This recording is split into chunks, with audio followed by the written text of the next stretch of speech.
Жета Попиванова Кръстева, която в момента нас снима. Тук сме, за да ви представим извънредната новина, че решихме да се кандидатираме като президентска двойка, тъй като положението с президентските двойки в момента е изключително трагично. Безобразно. Да, и аз мисля, че ние решихме, че всъщност единствено ние можем да оправим нещата. Да, просто българската политика в момента има нужда от повече експертиза.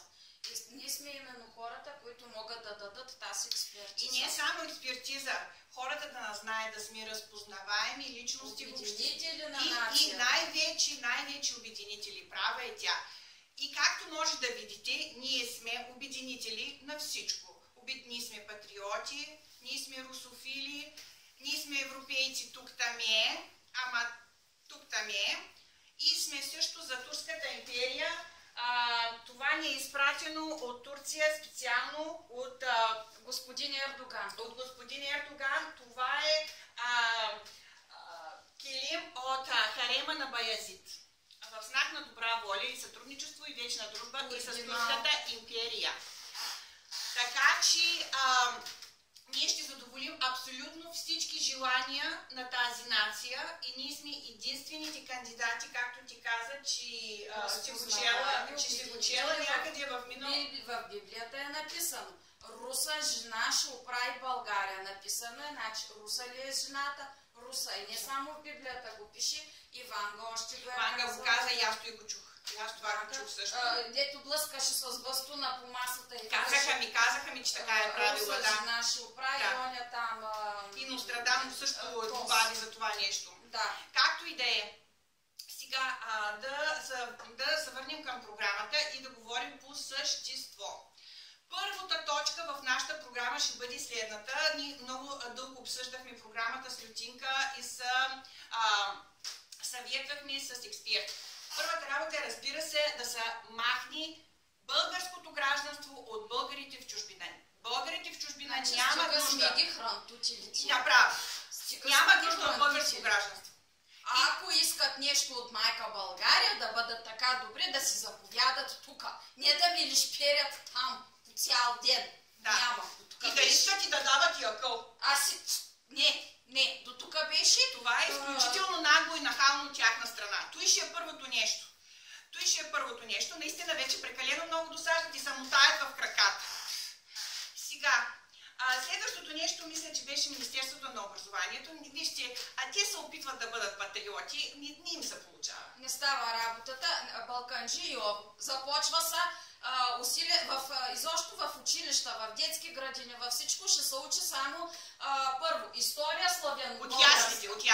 От яслите даже трябва. История славяно-българска е. От най-ранна детска възраст да знаят хората там за нечестивия и родът, дето се срамил да се нарече българин, до университета. Иначе не се става патриот. Да. То се закърва. С майчиното мляко се закърва той нещо. Каквото и чудо ще се случва. Сега, айде, че много се развълнувахме. Другото беше, сега, Балканджи Йово, изключително трябва да се направи ревизия в този текст и да се прибавят няколко куплета с допълнителни мъчения на Балканджи Йово, да се подчертай мъката на българския мъж под бутуша, той имало ли е бутуша, църву ли, под какво? Под цървула на империята от Турция. Под Феса. Под Феса, защото сега извинявам, то е елементарно. Ръце, крака, очи, там накрая една клизма ще му направят, но работата трябва да се приключи. Както и да е. Но мъченията не са достатъчни, реже там ръце, кракато и го виждаме всеки ден. Забравихме, много е важно, извинявайте, другарки и другари, като не изберат пълна ревизия на Конституцията. Свика са Велико събрание и се маха целият парламент. Няма нужда от парламент. Партиите ги забраняваме. Значи в началото, като се изберем двете, тя става президент, защото е Руса и да оправи България, аз ставам вице-президентка. И след което... Много помага. И като оправим цялата тази работа с партия, Народно събрание и ко беше там, аз ставам премиер. Тя става президент. Русия ни го показаха как става. И след 4 години са въртим. Другаря Путин и Медведев показаха нагледно години наред как брак може да се оправдява вечно без проблеми. Аз на Путин, на другаря Путин ще му подаря котенци. И сега са се подмазвала. Сега, ние сме независими. Все пак трябва да малко на нашата независимост да наблягаме. Все пак, нали? Нищо, аз ще му подаря. И за друго там, какво беше НАТО вън? Стигнахме до извода. Малко са нахални, наистина прекаляват. Прекаляват със своята намеса във всичко. В добри отношения ще бъдем с тях, защото така е коректно и трябва. Ние все пак сме партньори. Защото сме си сложили подписа. Да, партньори сме, но НАТО вън. Там ще ходят да не избиват и делфините в Черно море. Мисля, че бяха... Много некоректно е това. Много некоректно. И другото нещо, с което нашите политици не могат да се справят и показва тяхната дилетантщина. Немощ с отбраната на нашето небе. Сега нали, искат, има дрязги между Русия и НАТО и кой да ни лети над небето да напази. Не знам какво. Че по принципа моето гледище беше, че само български самолети имат право да летят над българското небе. Той дали ще са граждански, военни или няма значение, само български, но другарката Бетинка предложи там чуждестранна помощ. Не, ти не ме разбра. Чуждестранна помощ в смисъл да решим проблема с опазване на родното небе. Да се извикат пилоти от Папуа Нова Гвинея, от племената на човекояците дълбоко в джунглата. Те там сколитят много. Летят със самолети, стават пилоти добри оттам и като летят при нас, те не са в конфликт на интереси. Както швейцарските гардове при папата. Да няма конфликт на интереси, корупция, световни сили да се бият. Така че, мисля, че това е единственото предложение. Човекояците, те вече тук-там нали, хапват, ама вече са полуцивилизовали, но летят самолетите добре. Да не са вегани? Зависи, може, не знам сега. Айде, той беше, какво друго трябваше да кажа днеска, че... Значи нашето обединение ще се казва Граждански ъгъл Зора. Нищо, че сме от село.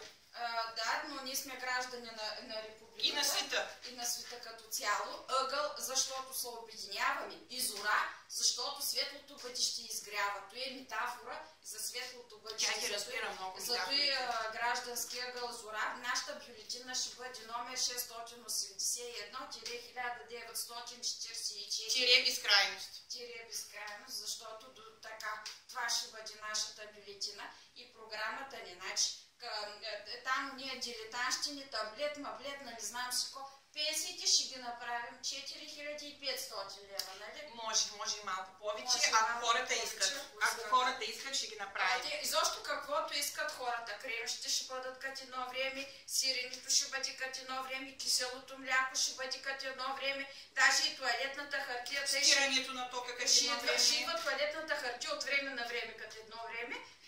Иска това нещо. Хората няма дори какво да го обясняваме. И режима на тока ще го върнем като едно време, за да се сплотяват семействата, да има раждаемост, да се увеличи раждаемостта. Лихвоточките ще ги върнем като едно време за жилища. Коли ще се чака там 10-20 години за коли, да. Нещо друго имаме ли да добавим? Мисля, че... И обхванахме така общо взето обхванахме всичко за днес. Имаме още много да обхващаме.